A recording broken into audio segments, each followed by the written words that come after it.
20 जनवरी 2025 को Donald Trump दूसरी मर्तबा अमेरिका के राष्ट्रपति बन गए। काम भी शुरू कर दिया।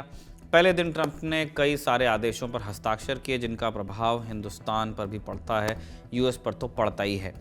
लेकिन हम सबसे पहले बात करने वाले हैं ट्रंप की टीम की, उस कोर टीम की जो अमेरिका की इंडिया पॉलिसी में भी अहम रोल निभाएंगे। आज के राजदूत में बात अमेरिकी कैबिनेट मंत्री और कैबिनेट स्तर के अधिकारियों की, जैसे कि अमेरिकी खुफिया एजेंसी CIA के डायरेक्टर और उनसे लेकर अमेरिका की नेशनल इंटेलिजेंस डायरेक्टर तक की। नमस्कार, स्वीकार कीजिए निखिल का, आप खबरगांव का खास कार्यक्रम राजदूत देख रहे हैं।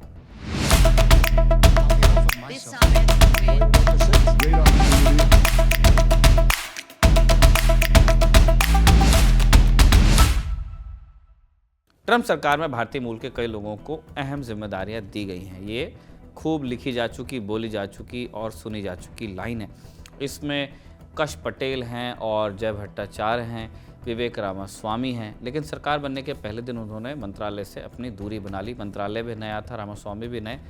ऐसा क्यों हुआ हम आगे बताएंगे। लेकिन इसके अलावा अमेरिका के उपराष्ट्रपति JD वांस की जो पत्नी है उषा वांस, वो भी भारतीय मूल की हैं, उनकी भी चर्चा हो रही है हिंदुस्तान में, तो स्पेशली हरमीत ढिल्लों के साथ ही अमेरिकी हिंदू नेता तुलसी गबार्ड को भी खास जिम्मेदारी मिली है। इसके साथ ही कई और ऐसे लोग हैं जिन पर अगले 4 साल हिंदुस्तान की नज़र रहने ही वाली है। इसमें विदेश मंत्री से लेकर रक्षा मंत्री तक हैं, क्योंकि यही लोग तय करेंगे कि भारत को लेकर ट्रंप सरकार नए कार्यकाल में क्या करेगी। गुजराती मूल के कश्यप प्रमोद विनोद पटेल उर्फ कश पटेल को अल्टीमेट ट्रंप लॉयलिस्ट कहा जाता है। मतलब ट्रंप के सबसे वफादार साथी। उन्हें FBI का निदेशक बनाया गया है। पटेल FBI के कट्टर आलोचकों में से एक रहे हैं। 2023 में उन्होंने एक इंटरव्यू में सुझाव दिया था कि FBI को उसकी खुफिया जानकारी जुटाने की भूमिका से अब हटा देना चाहिए। उन्होंने FBI और डीप स्टेट के बीच संबंधों की बात की थी और कहा था कि एजेंसी के मुख्यालय को डीप स्टेट म्यूजियम में बदल दिया जाना चाहिए।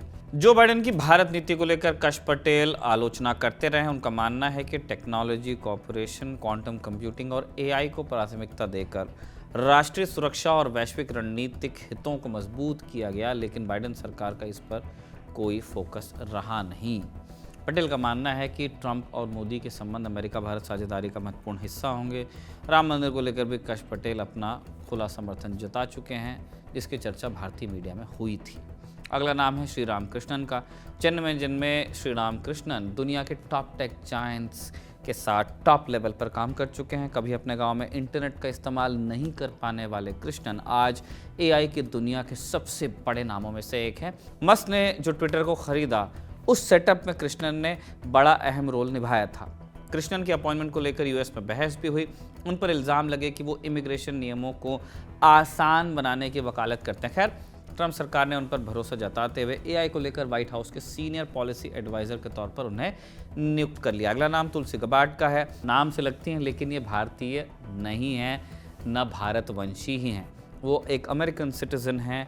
गबार्ड को अमेरिका की नेशनल इंटेलिजेंस का डायरेक्टर बनाया गया है। भगवत गीता पर हाथ रखकर उन्होंने शपथ ली। योग से लेकर आध्यात्म तक तुलसी हिंदुस्तान को लेकर बात करती रही हैं। बांग्लादेश में हिंदुओं पर हो रहे हमलों पर भी उन्होंने अपना पक्ष रखा था। कश्मीर मसले पर तुलसी भारत के पक्ष में नजर आई हैं। कश्मीर को लेकर कहती रही कि इस समस्या का समाधान भारत के भीतर से आना चाहिए और संबंधित देशों को इसे आपस में मिलकर सुलझाना चाहिए। संबंधित देश कौन? भारत, पाकिस्तान। अगला नाम है जॉय भट्टाचार्य का। कोलकाता में जन्मे हैं जॉय भट्टाचार्य और ट्रंप सरकार ने उन्हें national institute for health NIH का डायरेक्टर बनाया। डॉक्टर फाउची जिसमें थे। कोविड काल में कोरोना के दूसरे वेव को लेकर जय ने भारत सरकार की नीतियों की आलोचना की थी। उनका मानना था कि पहली वेव के बाद मोदी सरकार इसे बेहतर तरीके से डील कर सकती थी। जॉय स्टैनफोर्ड यूनिवर्सिटी के स्कूल ऑफ मेडिसिन में प्रोफेसर हैं। हेल्थ के सेक्टर में, खासकर हेल्थ पॉलिसी, वृद्धावस्था और संक्रामक रोगों में उनके काम की तारीफ इससे पहले होती रही है। अगला नाम है हरमीत ढिल्लों का। हरमीत ढिल्लों को डिपार्टमेंट ऑफ जस्टिस में सिविल राइट्स के लिए असिस्टेंट अटॉर्नी जनरल बनाया गया है। चंडीगढ़ की हैं। मूलतः मानवाधिकारों के बारे में मुखर रही हैं और 2020-21 के किसान आंदोलन के दौरान प्रदर्शनकारी किसानों पर पुलिस कार्रवाई की आलोचना कर चुकी हैं। अब चर्चा कर लेते हैं विवेक रामास्वामी की। 1985 में ओहायो के सिंसिनाटी में जन्मे विवेक रामास्वामी के माता पिता का मूल स्थान केरल का है, पलक्कड़ का। विवेक एक बायोटेक उद्यमी हैं, लेखक भी हैं। रिपब्लिकन राष्ट्रपति पद के लिए जब नामांकन हो रहा था तो ट्रंप का उन्होंने औपचारिक समर्थन किया। ट्रंप की जीत के बाद उन्हें डिपार्टमेंट ऑफ गवर्नमेंट एफिशिएंसी यानी डोज का नेतृत्व करने के लिए एलन मस्क के साथ चुना गया। लेकिन ट्रंप के पद ग्रहण करने के कुछ ही घंटों बाद विवेक डोज से अलग हो गए, यानी अमेरिका की सरकार को हल्का बनाने जा रहा डोज खुद ही हल्का हो गया है। हिंदुस्तान टाइम्स की रिपोर्ट के मुताबिक अब ओहायो के गवर्नर पद के लिए चुनाव लड़ने की वो योजना बना रहे हैं। हालांकि कई रिपोर्ट्स में दावा किया गया कि H-1B वीज़ा पॉलिसी जैसे कई मुद्दों को लेकर मस्क और रामास्वामी के बीच मतभेद थे, जिनके चलते विवेक ने रास्ते अलग किए। वहीं डोज की प्रवक्ता एनी केली ने एक बयान में कहा कि विवेक रामास्वामी ने डोज की स्थापना में महत्वपूर्ण भूमिका निभाई है। वो जल्द ही एक निर्वाचित पद के लिए अभियान शुरू करने की योजना बना रहे हैं, जिसके कारण उन्हें डोज के बाहर रहना होगा। हम उनके पिछले 2 महीनों में दिए गए योगदान के लिए आभारी हैं और उम्मीद करते हैं कि वो मेक अमेरिका ग्रेट अगेन मागा मिशन में महत्वपूर्ण भूमिका निभाते रहेंगे। ये तो हुई बात भारतीय मूल और भारतीय परंपरा से जुड़े लोगों की। अब बात उनकी भी करते हैं जो भारतीय तो नहीं है, लेकिन उनके विचारों में हिंदुस्तान का कुछ ना कुछ स्थान रहा है। ऐसे लोगों में पहला नाम माइक वॉल्ट्ज का है। इन्हें बनाया गया है national security advisor NSA। Mike Waltz चीन के मुख्य आलोचक हैं। उन्होंने हमेशा यूएस और भारत के बीच गहरे रक्षा और सुरक्षा सहयोग की वकालत की है। बार बार इस बात पर जोर दिया है कि भारत ने इंडो पैसिफिक क्षेत्र में चीन का अच्छी तरीके से मुकाबला किया है। चीन के साथ साथ वॉल्ट्ज कनाडा के निवर्तमान प्रधानमंत्री जस्टिन ट्रूडो के भी आलोचक हैं। निवर्तमान इसलिए क्योंकि अब ज़्यादा दिन बचे नहीं। बीते दिनों में भारत के साथ कनाडा के जिस तरह संबंध खराब हुए, वॉल्ट्ज और भारत के सुर इस मामले में भी मिलते दिखते हैं। इसके बाद आते हैं मार्को रूबियो। ये सेक्रेटरी ऑफ स्टेट हैं, विदेश मंत्री, फ्लोरिडा से आते हैं, वहाँ के सेनेटर हैं। माइक वॉल्ट्ज के जैसे ही रूबियो चीन के प्रति कठोर नीति के लिए जाने जाते हैं और भारत के समर्थन में भी उनकी स्पष्ट स्थिति रही है। 2023 में उन्होंने US India defence cooperation act पेश किया, जिसका उद्देश्य चीन के आक्रामक व्यवहार के जवाब में यूएस भारत सुरक्षा संबंधों को और गहरा करना था। इसके बाद आते हैं CIA के director John Radcliffe. John Radcliffe America की नेशनल इंटेलिजेंस के डायरेक्टर रहे हैं, जो तुलसी कबाड़ बनाई गई हैं। जॉन रैडक्लिफ को ट्रंप ने CIA का निदेशक बना दिया है। रैडक्लिफ चीन के प्रति कठोर आलोचना करते रहे हैं और उनकी नियुक्ति से उम्मीद की जा रही है कि ट्रंप प्रशासन की चीन के खिलाफ सख्त नीति रह सकती है। इसके बाद one and only Elon Musk का नाम है। ट्रंप ने मस्क को डिपार्टमेंट ऑफ गवर्नमेंट एफिशिएंसी की जिम्मेदारी सौंपी है। ये कितना सीरियस होगा हमें देखना है। नाम ही क्योंकि इसका डोज है, सलाहकार समूह है जो बताएगा कि सरकार कैसे कम खर्चीली हो, कैसे हल्की हो, है ना, ज़्यादा प्रभावी हो। ट्रंप का जब शपथ ग्रहण हो गया उसके बाद एक कार्यक्रम हुआ। मस्क ने कुछ वहाँ ऐसा कर दिया कि एक विवाद खड़ा हो गया कि वो इशारा क्या था। दरअसल मस्क ने भीड़ का आभार जताते हुए कहा, my heart goes out to you.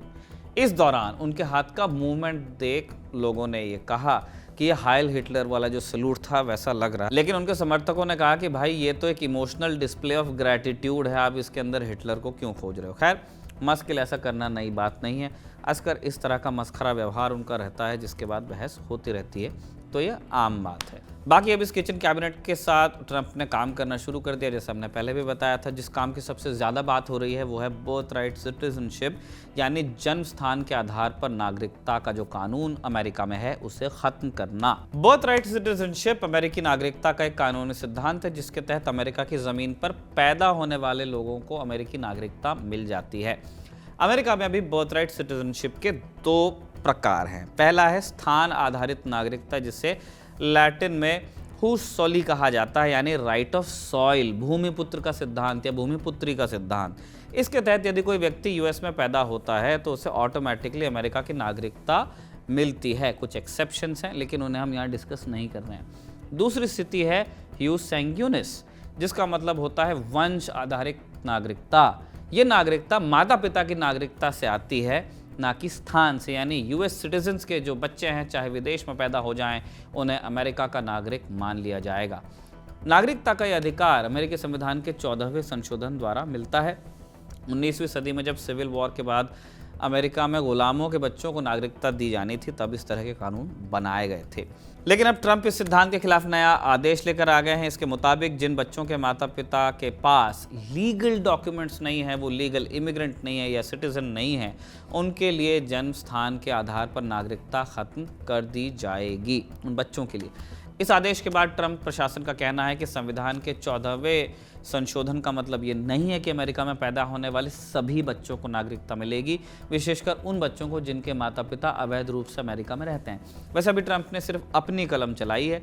इस बदलाव के बाद अमेरिका में संविधान संशोधन की ज़रूरत पड़ेगी। कांग्रेस में 2/3 बहुमत चाहिए आपको, हाउस ऑफ रिप्रेजेंटेटिव्स में भी, सेनेट में भी 3/4 राज्यों की सहमति भी चाहिए और फिर ये मामला कोर्ट तो जाएगा ही। तो अभी ये तय होना है।